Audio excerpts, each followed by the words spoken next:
O Mother Nui, stretch high above this valley. Your starry body is our glory. Then see the hawk of yonder Rahur quit, his fiery splendor, oh so mighty. He brings a light for all our weary souls. He makes the broken spirit whole.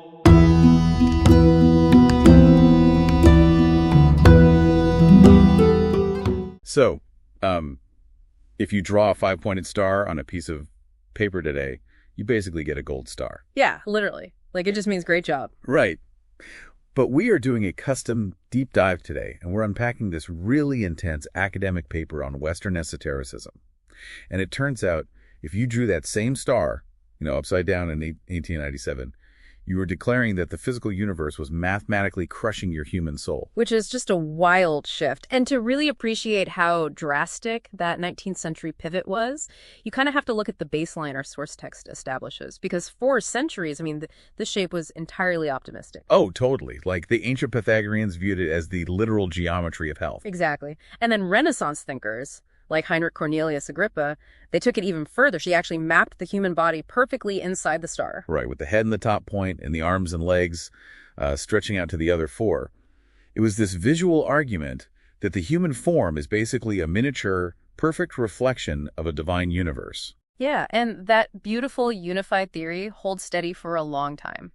Right up until a 19th century French occultist named Eliphas Lévy gets his hands on it. He's the one who messes it all up. Pretty much.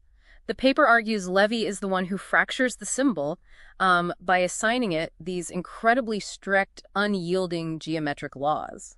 Yeah, and reading Levy's theory in the text, it honestly reminded me of an airplane's pitch. Like, if the nose is pointed up, you're flying. But if the nose points down, you're in a fatal dive. Oh, that's a great way to put it. Thanks.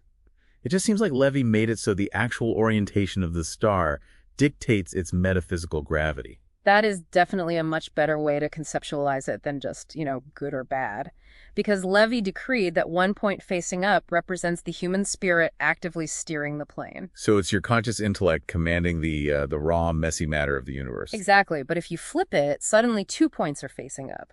And mechanically, if we go back to Agrippa's human body inside the star, turning it upside down means the heavy physical legs are pointing up.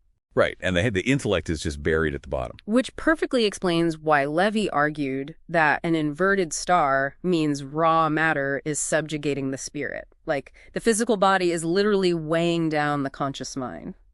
Okay, so then the paper jumps to 1897, when another occultist, Stanislas de Guaita, creates these super famous illustrations to visually enforce Lévy's rules. The morning star. Right, the upright star. And he packs the design with the names Adam, Eve, and Yeshua, which translates to Jesus.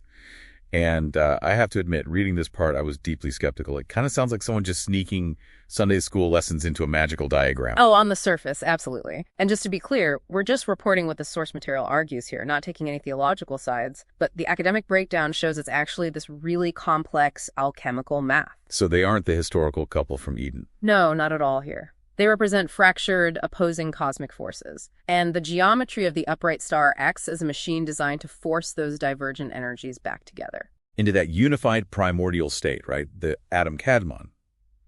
And the text explains the Yeshua edition in such a fascinating way.